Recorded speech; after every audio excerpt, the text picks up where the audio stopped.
Baby, on the beats. We got it covered. Everything sports related. I'ma speak my mind. You can love it or hate. We got it covered.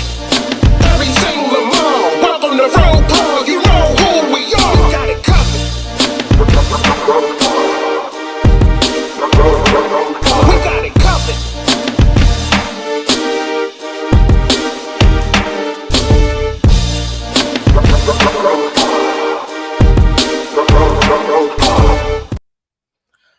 What is going on? It is your man Hendel here, and this is the RouG Pod, and we are here today to talk a little Ravens football. Now, today might not be the longest stream. I got some things going on afterwards, so we're going to get in, get out, talk some football, have a little bit of fun. So if you enjoy Ravens football, make sure you join me here every Sunday after the Ravens games at 8 p.m. or if they play on Thursdays, Saturdays, Monday nights, what have you. I will be doing a recap. So let's jump into it. See who's in the chat already. We got Joey. What's going on? Thanks for being here. Brandon Bizell, of course. My man's always around. DDSQ, how you feeling? Big Reg, what's up? Make sure you check out Big Reg and Brandon Bizell as they do their show, Ghost and Big Reg. Matt D, what's up, man? I see you in the chat getting your life on. So let's get into this action right now and talk about some Ravens football, because that's what we came here to do, right? This is what we are here for. And last night, if you do not know, the Baltimore Ravens defeated the Philadelphia Eagles 20-19 for their 24th preseason win in a row, 24 straight. I know to a lot of Ravens fans that seems to be some miraculous feat, but to me, I mean, it's okay. It's always good to win a game. It's always good to build that winning culture, because you have some players that come from programs that they don't win. So you're showing players how to win. You're giving a winning mentality. You're getting them in that groove. Now, I know it's the first game. I know I'm normally tough on players, but I give people kind of a break a little bit because it's the beginning.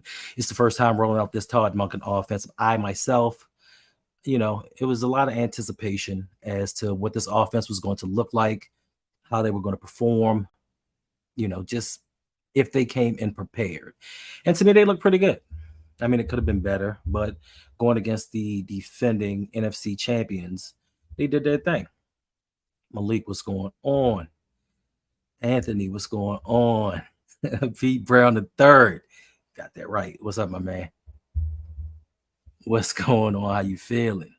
Yes, indeed. Make sure you hit that like button. Make sure you hit that button, subscribe if you haven't. So this is a tough game, but it was in typical Ravens fashion, the type of wins that we normally see in the preseason. It's either a fourth down stop, a 2-point conversion, a missed field goal that gives us the win. And like I said, it prepares you for situations that you can't see in training camp, situations you cannot go through in practice. So I think it was a good tune-up for what was to come. Justin Tucker, he hit that 60-yarder, but what else did we expect? Chef 87, what's going on, man? Good to see you. What did y'all think about the game? Yeah, we'll get into that. We need cornerbacks really, really bad.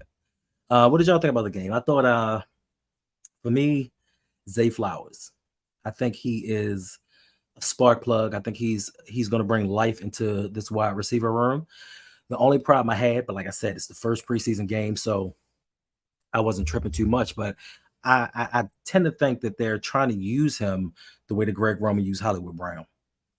He had a play which wasn't even considered a pass. It was a pass behind the line of scrimmage. He broke a tackle for a 1-yard gain. Had a nice little block there on one of the plays, but I just hope that this is just a vanilla offense, just something that they're rolling out to kind of get acclimated to everybody playing together. But I hope they don't intend on using him like they use Hollywood.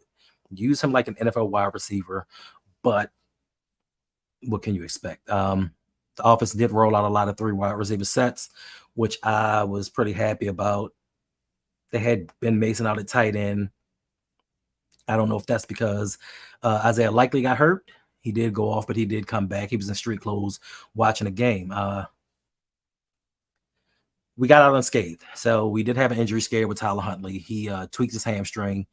I don't know what happened with Isaiah Likely, but overall, we didn't have any major injuries to the team because us during the preseason training camp, somebody always goes out. He said Kyle Blue Kelly was locked down. Okay, Reg, calm down. For somebody that really doesn't like the Ravens, you sure do have high praise for some of the players. Yeah, Muscala, they did hold up well for the most part. There were some plays and some players that I thought were going to do a lot better than they did going up against the second team. They didn't dominate like I thought, but like I said, it's the first preseason game, so I'm gonna relax a little bit. I'm gonna kind of take it in stride. Next week we have the Washington Commanders coming up. I think we have the joint practices on Tuesday and Wednesday with them, so we'll get some practice going up against a strong defensive line. One thing that did surprise me though was for most of the teams that played this weekend, they did play their starters for at least a series or two, 10 plays or so. We didn't really play any of our starters whatsoever. I wanted to get a chance to see Lamar get out there. Is Lamar going to play a large portion of the game next week? Because 2 weeks we have Tampa Bay coming up, and I don't think anybody's going to play with any worth. I think they're going to be trying to fill out the end of that roster. What's going on, baby girl? Jazzy, how you feeling? She says, hello, everyone. Yeah. We're gonna get to my man Ham, my man Malik Ham. What's going on? Open mic with OTL Mike. Make sure y'all check my man out. Listen, if you have not, which I'm sure you probably have, but for the people on the replay, make sure you go subscribe to my man. Let's get him to those 500 subscribers. This is something that we need to do before the football season starts. Even though he talks football occasionally, let's get this man up so he can get monetized and get it going. All right, let's jump into this. Like I said, today it's going to be a quick stream. My apologies. So let's jump into the offensive and defensive player of the game. In my personal opinion, my offensive player of the game has got to be Tyler Huntley. I mean, Josh Johnson, he played the majority of the first half. He completed, I believe, 8 of 12 passes, I believe. Didn't look well. I mean, he showed why he's been with 14 teams throughout his career. Now, Tyler Huntley came in the beginning of the third quarter. I think he changed the dynamic of the offense. He looked real crisp. He threw a back shoulder pass to Tylan Wallace. Tylan Wallace had 2 outstanding catches. I give him credit. Like, he got his opportunity to play. He did his thing. So for me, I think Tyler Huntley is going to be my player of the game. Now, defensively, like somebody mentioned earlier, my defensive player of the game is going to be Malik Ham, the Baltimore native, the Baltimore City College Knight alumni. If y'all don't know, Baltimore City College is the best high school in Maryland, hands down, bar none. He's a 2-time defensive player of the year in the Patriot League. He was actually the number 9 pick in the USFL draft by the Pittsburgh Marauders, I believe. He's an unrestricted free agent. He came in, he had 2 tackles and a sack. He nearly had another one. I just think that with him being an undrafted free agent, he hasn't gotten many reps throughout training camp and practice. So, speed of the game is going to be a little bit different. I think once he gets a little more playing time and gets acclimated a little more, this may be another unrestricted free agent that makes the team. That's right. Go Knights. Go, them Knights. Listen, all respect to Polly and what is it? The Parakeets, Polly, whatever they are. All respect to them, but they're not City. They're not a Knight. Demas did play. He played a couple of plays. I don't think he got any targets or anything. He may have had to catch or something, but he played someplace. He didn't play as much as Ryan did on offense. And yeah, like you said, Sean Ryan on offense, he did his thing. He was looking like Torrey Smith out there, minus the deep passes. 96, 93, baby. Yeah. Castle up on the hill for those of y'all that don't know. So those are the guys that I think made a strong impact on the team. I almost gave it to Malik Harrison. Malik Harrison had 5 solo tackles, 4 solo tackles, 1 assisted, and a sack. I think he set the tone for the team starting off. I know he may be playing for a roster spot, being that there are some other guys in front of him trying to make the team. He hasn't lived up to the 3rd round billing that he had. He was actually a player that I really liked coming out of Ohio State. I thought that he and Patrick Queen were going to take this defense to another level, take it back to maybe the 2007 Ravens, 2006, as far as the linebacking core. But He hasn't. They moved him around. They tried to get him any way he could, but he got shot. Unfortunately, that kind of set him back a little bit. What's going on, Charles Harris? City 95. Yeah, listen, City Nights are everywhere. Them nights are everywhere. Kirk Smoke, former City Night. We out here. All right. Next up, we're going to have our rises and fallers. Now, this, like I said, this was first preseason game, so I'm not going to put too much stock into what happened. I'm not going to get too high on certain players. I'm not going to get too low on others, but just from the things that I saw, these are the observations that I made. So my rises, Malik Harrison, like I said, he showed me something that I haven't seen from him in a while. He was out there flying around. He was showing his physicality. He was making the tackles, doing everything he needed to do. What's going on, Coach? Make sure y'all go over to Sip the Tally Films and check out Coach Evans and all that awesome content. Like, you think I'll do a lot? You think I make a lot of videos? I can't keep up with Coach. Like, he's our GOAT. What's going on, Daniel? He says, I like what I saw of the play calling on both sides. Indeed. Mike McDonald, his second year, running the defense. I think that he's a lot better than I gave him credit for year one, being that he's seen certain things, and last year was his first year as a defensive coordinator in the NFL. So he may be better this year. Hopefully we can get all the pieces together. Hopefully he can do something to kind of negate what we have going on in the cornerback room, because guys, we are physically lacking. Like, I know they're going to say, and it's going to seem like the defensive backs did their thing yesterday, but there were a lot of tackles made because there were a lot of passes that were completed. And one guy on my fallers list, I had high hopes for him. But every game he goes out there, he tends to disappoint. He said, Worley on defense. Okay. And falling is Crochet. We're going to get into that one. Also, Justice Hill. Justice Hill was a riser. He continues to make plays in spots to kind of show the coaches he can do it when certain people are around. Of course, we know we don't have J.K. Dobbins around. I don't know why Dalvin Cook is still on the market, because I think that Dalvin Cook should be a Baltimore Raven. And I know a lot of people are going to say, hey, we still have J.K. Dobbins on the team. When he comes back, this is going to drastically shift the offense into another gear. But my thing is, J.K. may be in physical shape, but he is not in NFL playing shape. He has not taken any hits. He has not reacclimated himself to the speed of the game. So it's going to take a minute. And I know Dalvin Cook is the same thing, but I just personally think that Dalvin Cook is just much more talented than J.K. Dobbins. And I'm not saying sign Dalvin Cook for a 3-4 year contract. Let's get it for 2 years.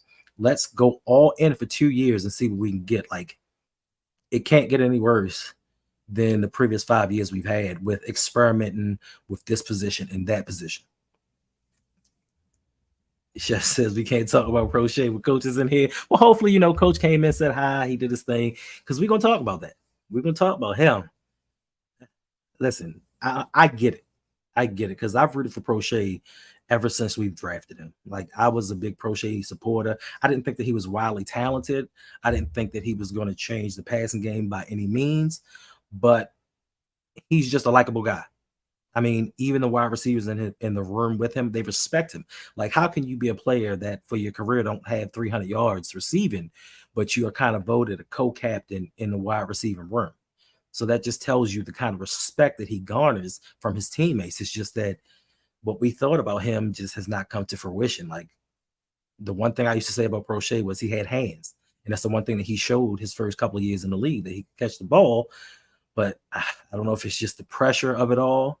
I don't know if it's acclimate himself to a new quarter. I don't know what it is. He's just not catching the ball. But my next riser is going to be Delshon Phillips. He was out there running around. He had 10 tackles. He may kind of fit into the mix of what the Ravens are going to do going forward. Also, I have to throw my man Daryl Worley in there.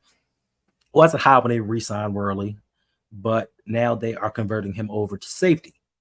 Hopefully, this is a position he can stick with because I'm getting tired of the back and forth of you taking a player, moving him from one spot to the next, hoping that he can play. Maybe he plays well. Maybe he's starting to garner a little momentum, and then you switch him to another position and you have to start all over again. Um, I think that might be it for my rises. Now, as far as my fallers are concerned, this may be a surprise to a lot of people. But my number one fall, not number one, but the first faller that I have, and he's not saying he's fallen. I just think that he needs to get a little more time on the field. I think he needs to get a little more acclimated to the speed of the game. And like I said, when you're going up against the same players in training camp and practices and OTAs and all that other stuff, you learn tendencies, you learn moves, you learn ways to get around and kind of cheat a bit because you know what the play is going to do. When you go up against a new team, that's when things get a little more difficult. So my number one faller is going to have to be David Ojabo. Not to say he's not going to be a good player. Not to say he's not going to be what we thought he was when we drafted him in the second round. But I think he just played a little bit too fast. I think, he may have been a little bit too excited to get on the field. He was overrunning plays. The one thing I will say is we're spoiled as Ravens fans because we've had some of the greatest players in NFL history. And one to me is Terrell Suggs. And so listen, Suggs may be in the top 10 in sacks all time. I think he has like 139 and a half sacks. But Terrell Suggs set the edge. He knew how to set the edge in the run game. And I think that's something that Ojabo is going to have to learn. He may have to play, like P. Brown said, he needs the reps. He may have to play the rest of the preseason for sure. I know we're looking for him to be pass rusher du jour, but he's going to have to learn how to play the run because if you can't play the run, you won't be in the game. Like you'll be a situational pass rusher, and we could have signed anybody for that. We could bring in Davion Clowney to be a situational pass rusher. We could have drafted somebody else in his place. I don't know if he looked uncomfortable. He might have been hyped up. Like, I get it. Like, it was his first home game. So I know he played a game last year, but it was on the road. This is his actual first time playing at M&T Bank Stadium. And for a lot of people, that's like, you pumped up. Like your home fans are there. You got people with your jerseys on and cheering for you. You got all of this going on. So, Matt, don't do that, bro. Like, we're trying to sail on past that ship. We're trying to sail on past it. We could have gotten Pickens, but we got Ojabo, and let's hope for the best for him.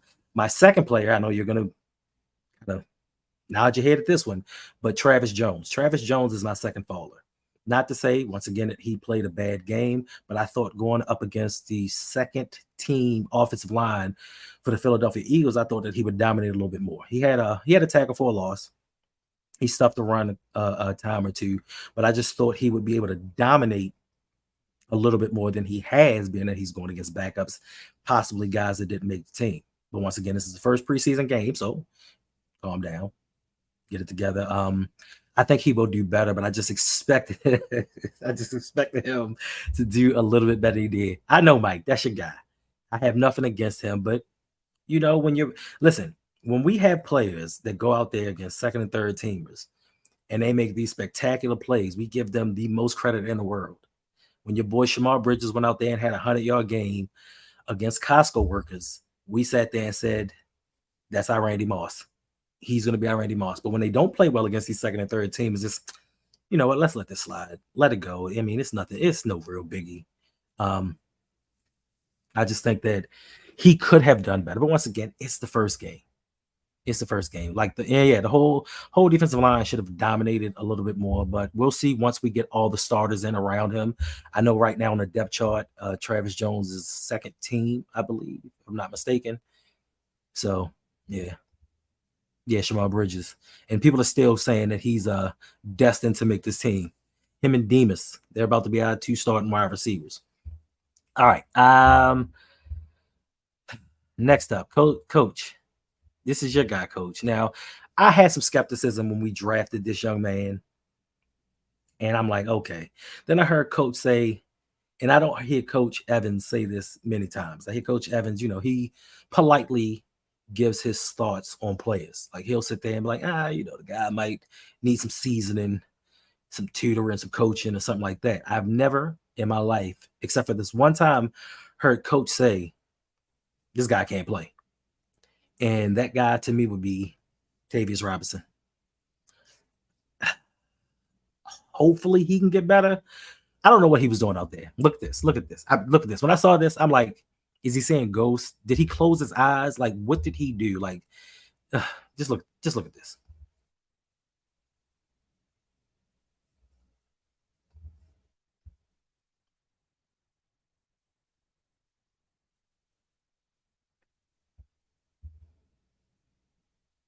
What? That dude was tackling his own teammate. She was tackling air. Like, what was he thinking? Like, you have a chance to solidify yourself, move up the depth chart, make plays at the goal line. You had that guy dead to rights. All you had to do was go straight. I don't know why he veered off to the left. Maybe his equilibrium was off. I don't know, but coach, you might be right. Coach, you might be right. Like, this dude he might not be it. It might be another one of Eric DeCosta's wasted draft picks. I don't know. Hopefully he can get better. I don't know. Another faller that I have is Brandon Stevens.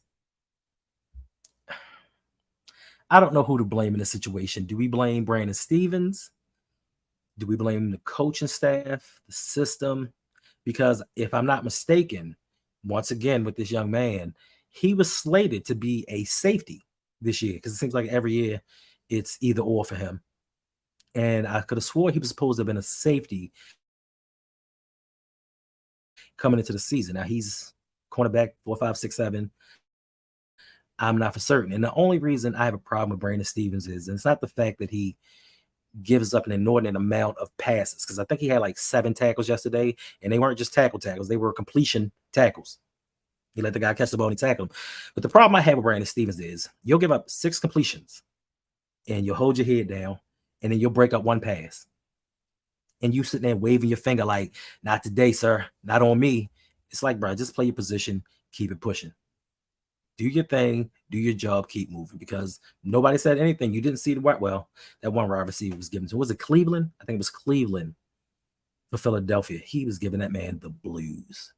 Like, he just could not cover him. And I just think he needs to settle down. The Ravens need to settle down, settle him into a position and let him stay there.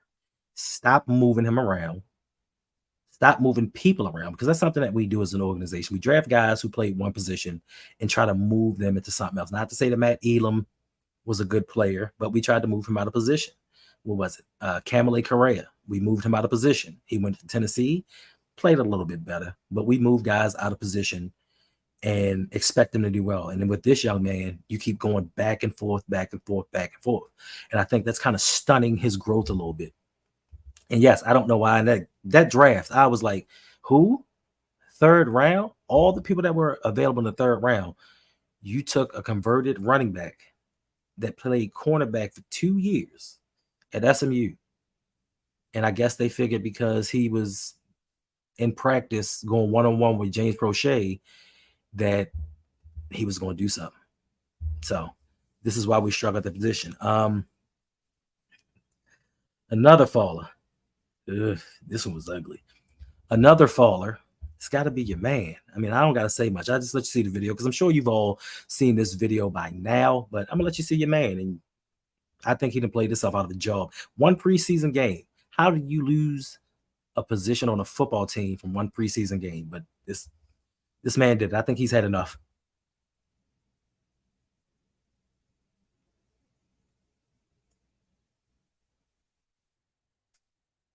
I think he's had enough. He just I guess he was in the Randy Moss school of let me take a play or 2 off. Like, I know and I can't even. I know we blame a lot of these draft picks, these busts on Eric DeCosta, but I'm gonna have to put this one on John Harbaugh because John Harbaugh jumped on the table, he screamed, he ran butt naked down the street, clamoring for Ben Cleveland. He told them, "This is the guy that I want. This is the guy we need on this team to take us to the next level." So the Ben Cleveland pick for me is a John Harbaugh snafu. Plain and simple. I don't know what he saw in this guy other than he was 6'6", 340 pounds. As you can see there, stiff as a board. barely got out of his stance. And then for me, what was more important than him giving up the play, Jalen Carter's a beast. Granted, Jalen Carter's a beast, 9th overall pick. But it was the lack of effort after he gave up the play. He just started jogging right behind him. Like, oh, go full speed. Show you made a mistake. Try to make retribution for the mistake that you made, but he didn't. He just jogged through, act like, oh, it's no big deal. Like the left guard position is a position of contention for me. Salah, he didn't look well. I don't know what they're going to do with John Simpson. I know they had him play a lot of right guard yesterday. I don't know if he's the answer. Like, this is something that we really need to address. I know we had about 140 yards rushing, 133 yards rushing yesterday. We gave up 1 sack, but once again, this is the B team, and that left guard position is just going to be our downfall. Now, there's still a guy or two out there. I keep saying Dalton Reisner, former Denver Broncos. I'm not saying that he's a full and total upgrade, but I think he's going to do better than what we have here now. We're experimenting, once again, the Ravens' favorite word, experimentation, because we like experiment with tackles and moving them to guard and just seeing what happens. But listen, you made a $260 investment into your quarterback. $260 million. I think it's time that we get back to protecting that quarterback. I think it's time that we say, you know what? I don't care what PFF ranks them. I don't care how it seems on paper because, listen, Lamar makes people look a lot better than they are. We need to get guys in here that are going to block. We're in a new system with new pieces. Lamar's going to need time to process. He's not getting that time to go through and see what he has with this team because in preseason we don't play people because we learn from JK, we learn from Gus, we learn from Marcus Peters that, hey, we're holding guys out. So Baltimore Ravens, let's get this together. And my last faller, of course, you all know James Prochet. Hurts me to my heart. I know Brodney said in the Discord the other day, Ravens fans are turning on James Prochet because a lot of people did. A lot of people that were saying he could play turned on him and was just like, get this guy out of here. You were given an opportunity to field punts.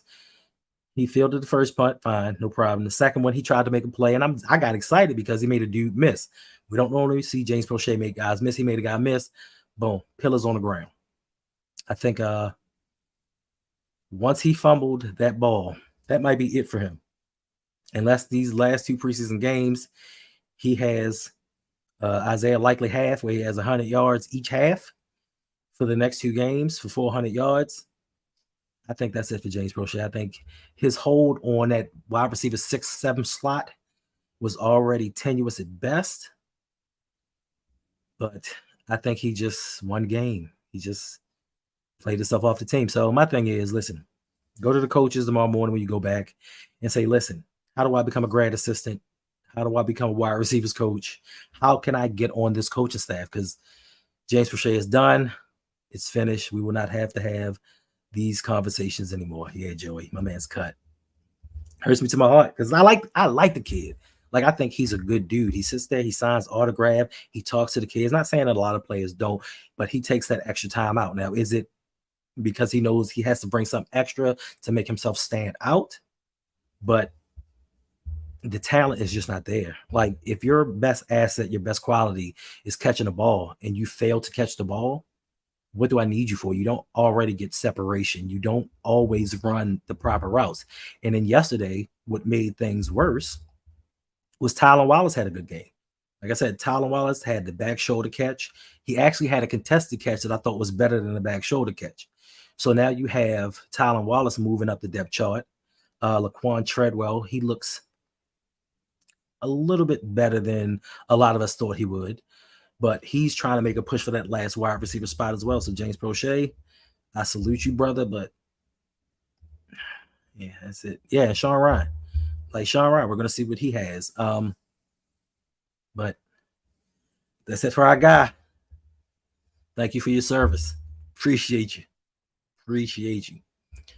All right. Next up, is there a concern? Do you guys have any concern about the Baltimore Ravens cornerback room? Arthur Milletta's out. What is it? Trayvon Mullins, he may be out for the year. They say he may come back at some point in time. I'm not for certain of that. Rock Ya-Sin, Still don't know what's wrong with him. They really haven't said, but they have not been on the field. They have not been practicing. And listen, we were getting carved up. Keep Duve. Yeah, I mean, Duve had a touchdown as well. Duve had a touchdown as well. I think Duve already has a spot. He's wide receiver 4, possibly. So that was already set in stone. Yes, Danielle, we did claim a cornerback today. We claimed Tay something from the Detroit Lions off waivers.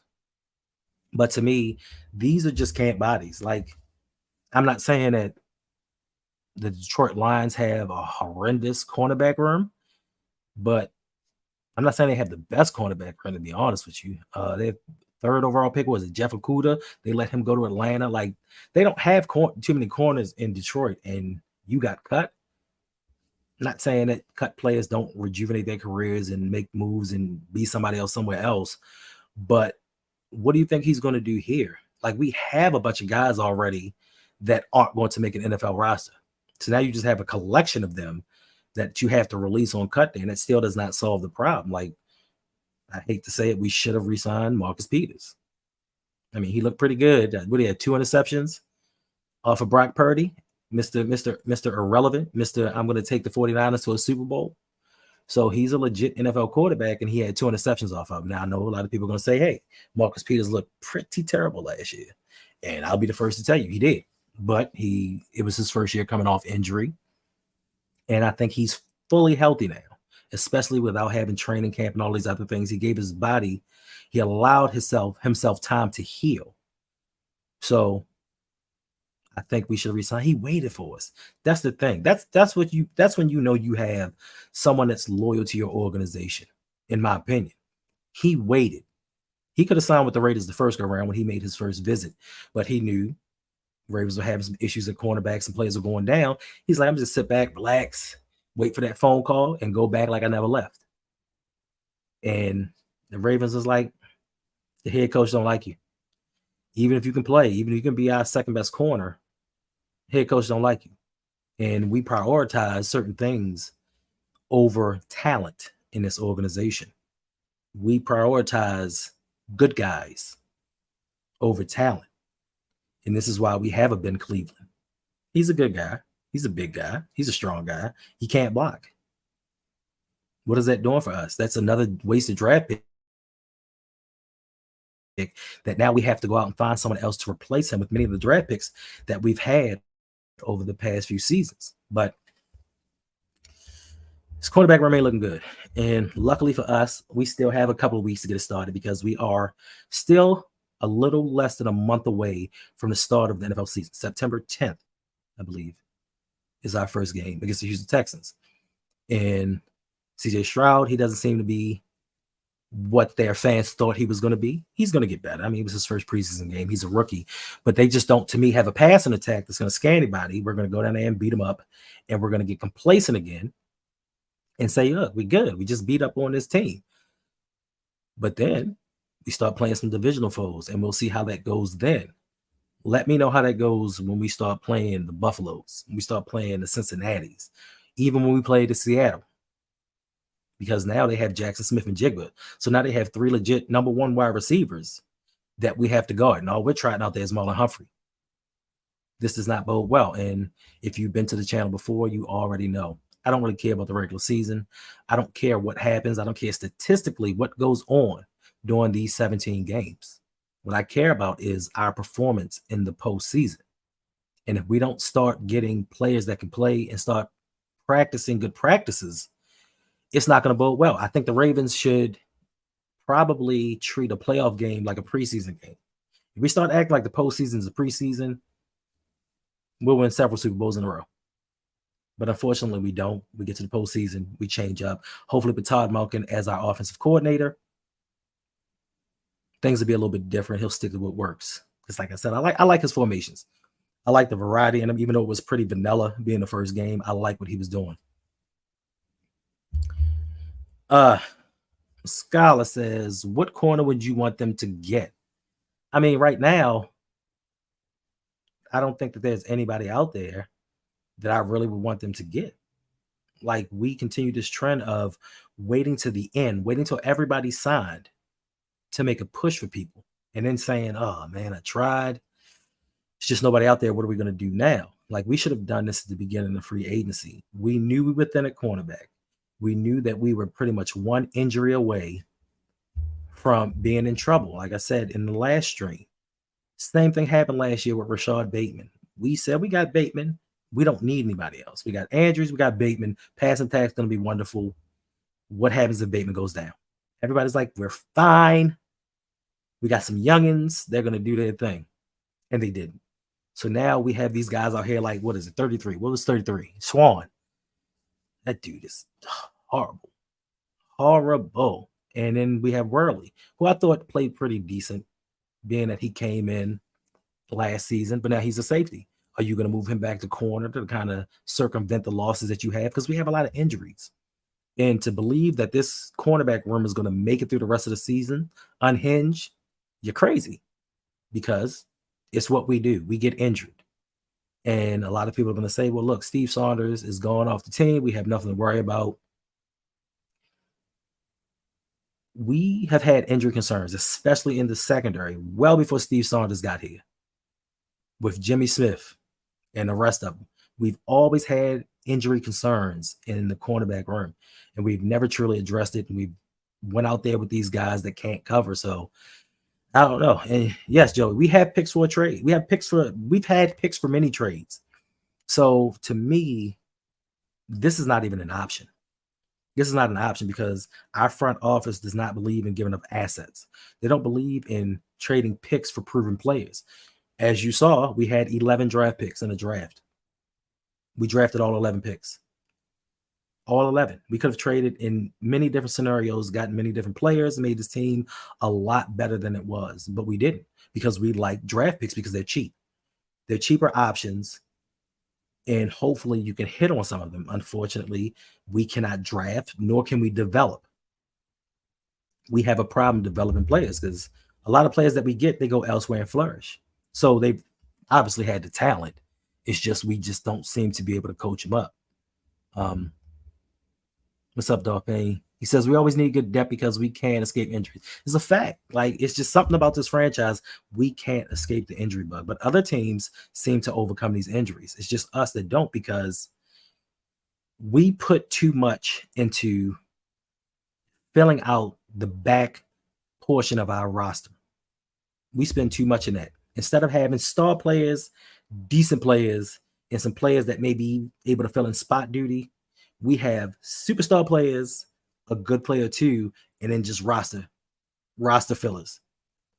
And it's not working out for us, and it hasn't worked out for us. So you would think that with this organization, they would learn.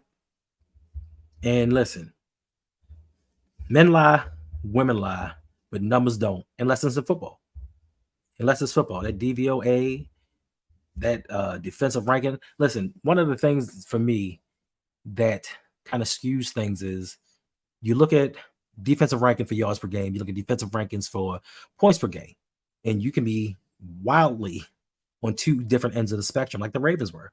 They were 26 in passing, and I think they were top 5 in scoring defense. But if you look at it, giving up those yards, you're a player 2 away from being outside that top 10 in scoring. But the defense does their thing. In the NFL today, you can't expect defenses, I don't care how good they are, to constantly and consistently stop teams on a regular basis. It's just not going to happen. Even with the worst teams, the worst quarterbacks, you're not going to stop people consistently. You have to score points. You have to have people that can come in when the starters get tired. That's another thing we don't have. Our starters play a lot of minutes. Justin Houston, he wore down at the end of the season because he had to play an extra amount of minutes that we didn't need him to for his age, because we didn't have the younger players that can actually play and come in and take up that slack. So, yeah. And Dale, you hit the point on the head. We hold on to too many guys for special teams, kick the ball out the end zone, kick punts out of bounds, bam, don't need all those guys anymore. This is facts. And last year was terrible because I think we signed between 3 to 6 people just for special teams purposes that we hope could play on the defensive side of the ball. And I think 3 or 4 of them got hurt. So now you got wasted roster spots. You got wasted salary cap. No matter how small the cap hit is for him. When you start adding up these players, the cap hit grows and grows. Now we go into the next season. We have dead money because we didn't keep the players. So now it's like, hey, go get you a Dalvin Cook. Go get you a Leonard Floyd. Go get you a DeAndre Hopkins. And then it's like, oh, we can't. We can't do it because we don't have the money. We're too far up against the cap to make any roster moves. And that's because we keep signing all these players for little chunks of money that add up at the end of the season. Yeah, I thought that Adrian Amos was going to come here before the Jets got him because we needed safety help. We needed some help in the backfield, in the defensive backfield. I thought, especially him being a hometown kid, I actually met his father because he lives around here. I actually met his father. Really nice people. I thought he was coming home. I thought he wanted to come home. I thought the Ravens, they actually had some talks with him, but they just didn't pull the trigger. I guess he wanted a little bit too much money, and we got cheap with it. So now we got converted corner into safety, playing backup safety. Geno Stone's a little nicked up. We don't know what's going to happen with him. So once again, I think we need to do something a little different with allocating money to the right players. Mike says, hey, yo, does Mitchell make the team? Yes. Listen, if Keaton Mitchell doesn't make this team, Houston, we have a problem. He was one of the bright spots in the game for me yesterday. He has burst. Like, he can run the mess out of the ball. He actually almost had the game-sealing touchdown at the end of the game, which shows you he's a clutch player. But, of course, offensive line being what it was, holding penalty to negate that touchdown. So I think he should make the team. Listen, Justice Hill's doing his thing. Of course, Gus Edwards is going to make the team. So I think he should. Now, with the Melvin Gordon signing, when they first did the Melvin Gordon signing and I saw it, I was not a fan of it. But actually seeing Melvin Gordon play yesterday, I still am not a fan of it. Like, it's a waste of money.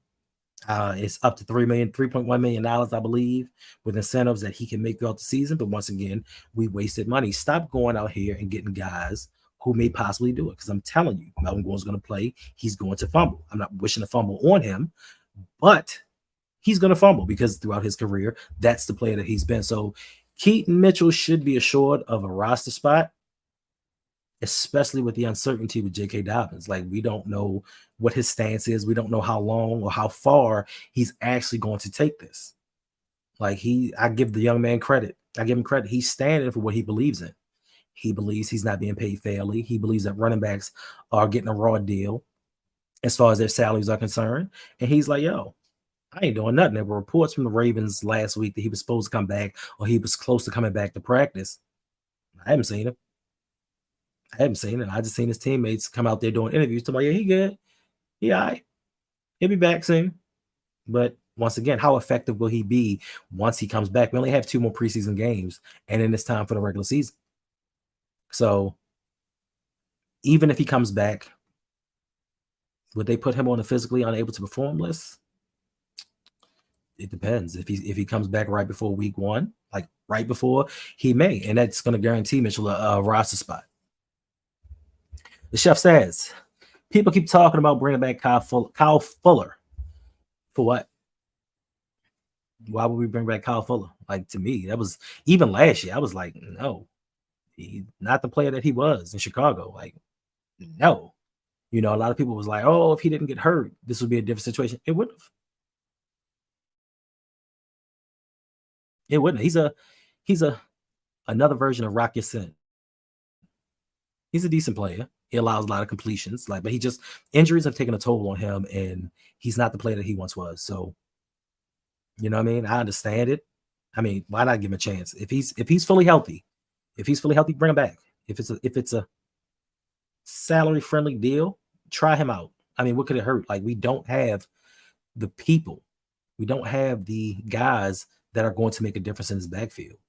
And to me, that may stunt Kyle Hamilton's growth, because I don't know about you all, I want Kyle Hamilton to be more than a box safety. I need a number 14 overall pick to be more than a box safety. I need him out there in coverage doing other things, and he can't do that if we have to move guys around, shuffle things around, and mask him in this defense. So go get him. Go get somebody, make a trade, do something. But EDC just values and covets draft picks a little bit too much. I don't know if he's the savior. I don't know. John Harbaugh is not really much in favor of starting rookies or playing rookies a lot. I saw Tyson Williams. He looked good. I saw him last night. It was. He looked pretty good. And that's somebody we could have kept on the roster, but he fell into John Harbaugh's doghouse and we got rid of him. Another player wasted that we had to replace. So, along with Tyler Batty, he went out to Denver, did his thing. If we'd have kept him, it's another direction we could have gone in. But unfortunately, this team does the wrong thing sometimes. But first preseason game, not going to take too much stock into it. We'll see what happens against the Commanders. Hopefully the Commanders plays their first team defense. I want to see this offense go up against their first team defense just to see how we look. Like, it doesn't have to be too many serves, too many plays. I just kind of want to get an idea of what we're going to look like going into week one. Said the same thing last year. We need continuity. We need playing time. They need to get together and gel. Went out against the Jets. It took a little second. We got it together, but this is the year I think we need to put everything together, throw everything on the table to get it done. Like, our Super Bowl window is closing. Now, I know Lamar's in his prime. We can always win with Lamar Jackson, but some of the pieces around him are getting older, and we don't have the pieces behind them to kind of take over and carry that mantle. Hopefully Ronnie Stanley can stay healthy. Hopefully Marlowe doesn't get hurt, because without him, we're dead in the water. Pepe, Jalen Armour-Davis. I don't know what to say. Like, I don't want to talk bad about anybody, but did you just come to the NFL to get checks? Did you come to get a paycheck? Because it just seems like after that Miami game, the games that they played in were few and far between. So, yeah. Said Tyson was scared to hit the holes. Listen, there is nothing that will wake a young man up, a NFL player up, than realizing in your first, second, and third year you may not have a career in football ever again. That wakes a man up. And once he was let go and couldn't find a team for a while, maybe that woke him up. But he was hitting the holes yesterday. But once again, some of that goes back to coaching. Some of that goes back to coaching and how you coach them. It goes to the effect of like what is his name? Eric Bieniemy. Some guys can't take strong coaching. Some guys need to be coddled and taught to, because you got to realize most of these athletes growing up, they were the best players on their teams, in their states, in that region. So, of course, people coddled them and just was like, hey, you're the best. Do your thing. We got you. No worries. Like, you made a mistake. It's all good. Then you get to the NFL and you got a coach that's like, look, you horseshit. Get it together. You getting cut them off. Even though they don't mean it, some guys mentally, they just can't take it. They may physically be ready, but mentally they just can't take what's going on. So I don't know. I just think that we may have given up on him a little too early, but hey, we got Keaton Mitchell now. So hopefully they see the value in him. Hopefully they see what he can get, what he can bring to the team. Because if they put that young man on the practice squad, which they probably will, somebody's going to scoop him up. Like, somebody is definitely going to take him. Why is this Eventbrite coming up? I deleted that. Yeah, so that's that. Lastly, it's 48 minutes. I'm planning on being this long. Lastly, Jadeveon Clowney. Once again, our Baltimore Ravens wait until the last minute, doing everything they can to sabotage themselves. Self-sabotage. We love to do it. Jadeveon Clowney visited the Jacksonville Jaguars today. He was in Baltimore for a visit last week, and I thought possibly he was going to sign with the teams. There were some reports out that said he stayed an extra couple of days, which I thought they were just hammering out the details of the contract. Don't know. Is he using Jacksonville? Is he using us? Is he using somebody for leverage to make more money? I'm not for certain, but I just think that with the uncertainty, with the young linebackers and edge players that we have, bring him in. Check out the last stream. I told you why. I think he has 43 career sacks. The Ravens team as a whole, everyone, 32 players, 86 sacks. He has half of what this whole team has. So don't tell me that he can't bring anything. His run defensive grade is better than everyone on our team, except for maybe Roquan. I'm not mistaken, because I think that statistic was only for edge and D line. So outside of Roquan, run grade impeccable. So you cannot tell me we cannot use this man. You said you think Vokalek takes Pat's role.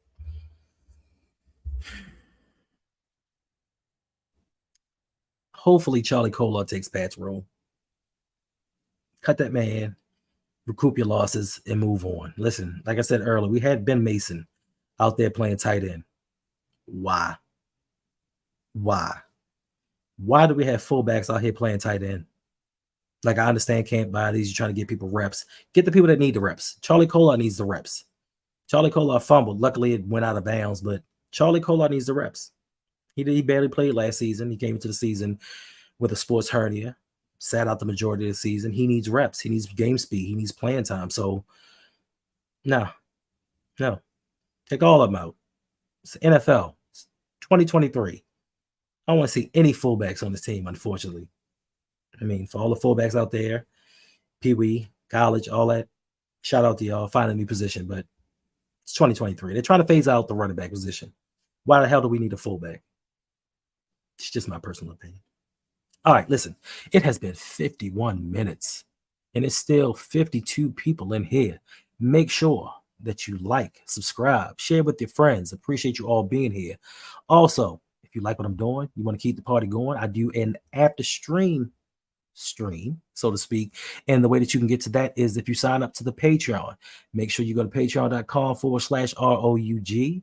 Come hang out with me. What's going on, Brodney? Hang out with Lunch Break Hot Take, Coach Evans. All of those guys are in the Discord, which you will join. You can also get into the Pick'ems League and possibly win your ring like this. The fantasy football team has been filled, but if enough people actually sign up, I will do a second league. It will not be a dynasty league. It'll just be a regular fantasy football league. Also, you can get exclusive content that others do not see. You can get content early. So if you want to help support this channel, make sure you go to patreon.com/RouG. Support your boy for as little as $5 a month. $5 a month. I appreciate y'all. What's up, Shug? 2-hour stream, sir? No, I got stuff to do, unfortunately. And this is the end of the stream. Rodney, glad you're here. Mike, you can't wait to win the ring. Listen, don't make me bring out all the championships. Don't make me bring out that. Where's the championship belt at? I don't know what I did with the championship belt. I put it on the shelf. Put it on the shelf. So, I'm Dynasty League champ, Pick'ems League champ, LBHT champ. This year, I'm going to be Coach Evans champ. Like, I plan on having like 5 or 6 championships this year. So, make sure that you go over and sign up. And also, I have to give everybody in here 100. We give everybody in here 100 loyalty points because for some reason, Streamlabs was not acting right in the stream from Friday. They did not give anybody any points. So once I get everybody in, I'm going to give everybody 100 loyalty points. And for those of you that are new, if you want to get loyalty points, all you have to do is come hang out with me every Sunday. Every Friday at 6 p.m., I do a live stream. Just hang out. You get loyalty points. If you comment, you get loyalty points. If you contribute to the stream, if you send a tip via Stream Elements, there is a pin link in the comments section that gets you loyalty points as well. Subscribe and get you loyalty points. Signing up for Patreon, and I give out a gift every month. The grand prize month is coming up really, really soon. I'm just not telling y'all which one it is. But Brodney, I just said that I have to put the points in because Stream Elements was not Stream Labs was not acting right. Man, some people just don't listen. So yes, Cash App, anything. However you donate through this channel will get you loyalty points and get you a prize. And we have just given out the prizes to the past winners.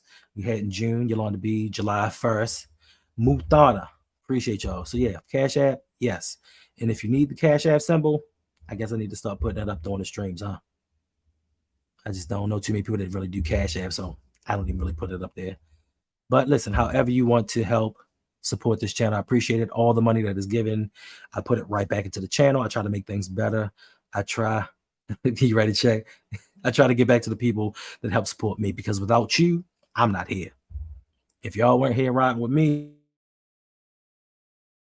I would not. I mean, as fun as it is, as much as I enjoy talking, because I do love to talk, I would not be here. So it is because of you that all this is going on. So make sure that you come back to the channel because I have some things in the works to make this channel better, to make this channel a little more interactive.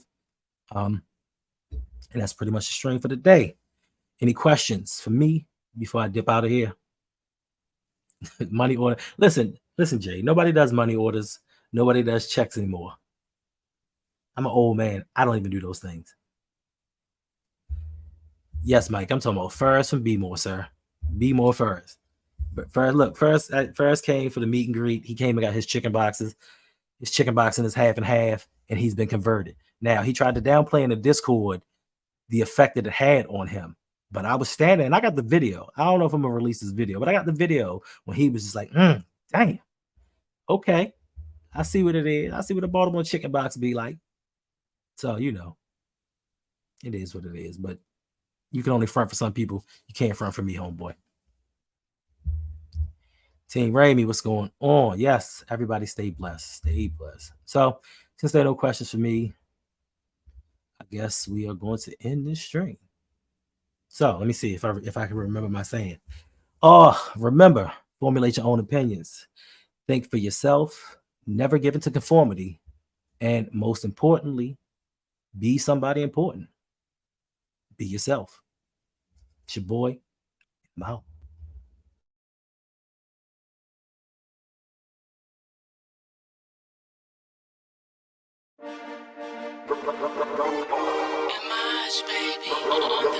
We got it.